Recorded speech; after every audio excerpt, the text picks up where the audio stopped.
G'day viewers, it's Michael here again and welcome back to Single Racer. And here she is folks, the brand new BMW M6 GT3 that's going to drop for some of you over the weekend, hopefully in the latest patch. That's the version 1.0.5.8 patch. As well as quite a few updates. So let's head on over to the Reza forums and check out all the information in a bit more detail. But given there's been a few more fixes in this patch than the usual minor patch, I thought I'd show you in two parts so that if you have a clear enough screen that you're watching this video through, you can pause it and just read the info. But the big one is at the top here, the BMW M6, but also a new Jetta G55 to the GT4 class. But that confused me, because did that mean it's been added to, like as in a new car, or just the current one moved into the GT4 class? So I'll show you that a bit later. But here's the first section, and we'll go down to the AI, and here's the second section. And the one that caught my eye, given my absolute passion for the Nordschleifer, was this one here. Further correction to the trackside shimmering, which I got a lot in my last video. But I have to say, I've already recorded the footage, and unfortunately that wasn't the case for me. Now my plan was, if that was the case, if it was very clear, to do the external camera replay separately, like I usually do at the end of my VR replay or recording, to show you that it's been fixed. But given that for me there was still quite a bit of shimmering, I've decided to scrap that and just put it inside a a view window while I'm driving, just to make the video a bit shorter. So unfortunately it wasn't the case, but keep in mind that it could be something they're holding back for the main patch. So in other words, I'm getting the beta patch, which might not have the fix yet. It's possible that the main patch could have that fix, so keep that in mind as well, that although it didn't seem to work for me, it could work for you once the full patch drops over the weekend. And so now here we are in the AMS2 menu, but if you look at the bottom you can see my beta version has been increased to 0.5.8. So if we go check out the cars, you can see the original Jetta G55 Super Cup. But if you have a careful look at the power and torque, we've got 355 and 332. And if we go over to the GT4 class, now the new one's been added, but it's got more power.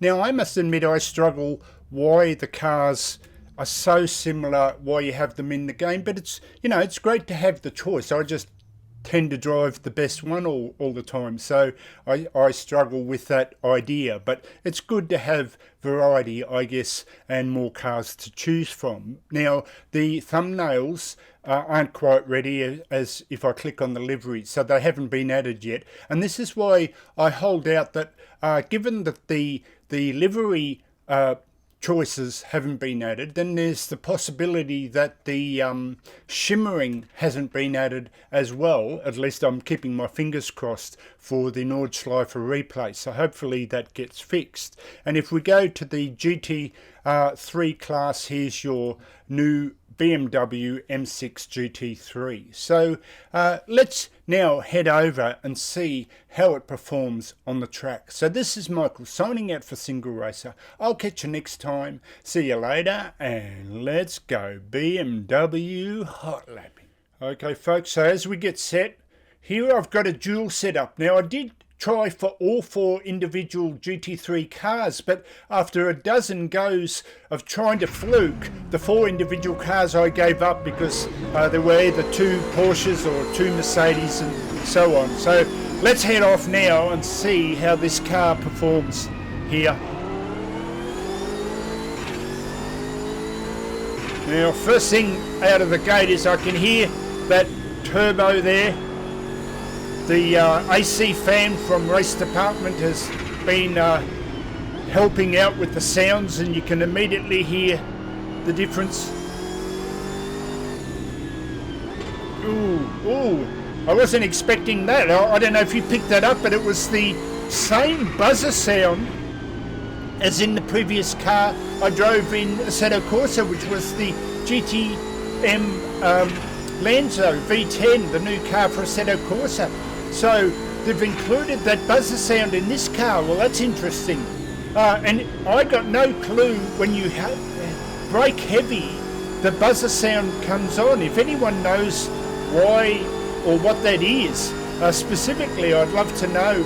It's a great sound and it really adds a lot of atmosphere, but it's got me stumped. So let's see if I can stick with this Porsche. There it goes again, that buzzer sound. Sounds awesome, I really like it. But I could imagine it could be quite annoying to some people, I guess. Now it's interesting that the Porsche pulls away. It's probably the fact that it's got the engine in the rear, so in the corners, see, I tend to kind of catch it as it slows down for the corners. But keep in mind too, because I actually just thought of this, but I have the AI set currently to 95% aggression, to strength, 95% strength and 100% aggression. And what sort of just occurred to me is that when you set the AI, say, from 90% upwards, especially over 100%, does that mean that they're running low fuel, optimal tyres? In other words, a good setup. Whereas I'm running the default, so would it be only natural that the AI would pull away from me when they're set to very high strength, when I'm running full fuel, no tyre changes, you know, no setup changes? So I've got like a very heavy car, and you know, they can pull away from me. So he didn't do too well there. He smashed into the wall, but there doesn't seem to be any damage, so that's interesting. And now I've driven this car a little while. The first thing I can say is, and I don't mean it as a negative, but it's very, very stable. Like almost to the point that I don't like it. You know, I like kind of a more wild, hard to tame car. But this feels very neutral, very stable. In fact, I'd go so far as to say, if you're new to sim racing or new to GT3, this is probably the perfect car to select, other than the Porsche, which can be very tail happy, as most people know, with the reputation of Porsche in general. But yeah, this is very, very stable to drive, almost to the point where I'd say, without being insulting, almost boring. You know, it's sort of just turn, steer, press accelerator, and you're right. But I do have to say, it's a fantastic car to drive. It just doesn't offer me that excitement that other cars do, like the Porsche in front of me here. So now we're getting to the carousel and a lot of corners coming up, so I should be able to stick with it more as it struggles with the weight in the rear. So let's see if I can catch it a bit now. Fantastic driving car here, and I love this. I love the section more, where it's really down a little bit more to your driving skill, changing down gears, trying to make clean lines through these corners as I muck that up a bit. It's funny, the car doesn't feel like, because the previous car that I drove, that GTM Lanzo V10, really felt like an understeered, where this has no sense of understeer whatsoever, but I can kind of feel the weight. It's a different type of feeling.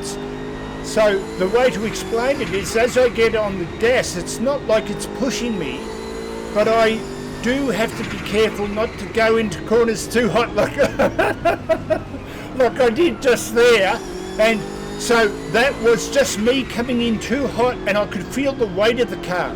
So it's that braking earlier, but it doesn't have the push the way the Lanzo did in the previous video. So I find that very interesting, that they're set up kind of slightly different, that you have to allow for the understeer in the Lanzo, but not in this car here. So, but I'm having a lot easier time keeping up with the car through these corners.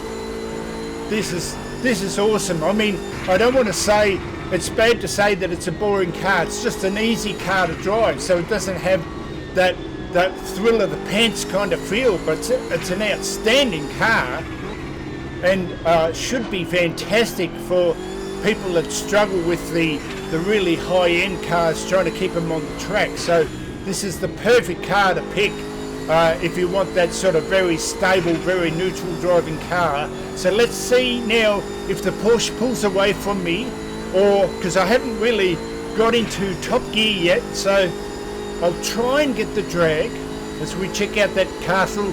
I've got the sun shining today, as you can probably see by the sun reflecting off the Porsche's back window there. As we get the, shall we get the draft there? I'm not sure if drafting is implemented, but it definitely feels like it does. Or I'm pulling beside it. Let's see if I can get past it now. I've got it flat to the floor. Can I get past it? Oh no, I've got to chicken out. I want to make the end of the lap here. I only selected one lap, so unfortunately I've got to let him win the race this time. But oh, this is absolutely fantastic. Gee, and a big hand clap to Reza for doing an outstanding job. They've really lifted the whole sim. As we see, what time have I done? Okay, a 7:01. So given that's a standing start, I definitely think you could do a 650, or if an alien drives it, definitely maybe a 640. Could be possible, 645, so it'll be interesting. So this is Michael signing out for Single Racer. I'll catch you next time. See you later.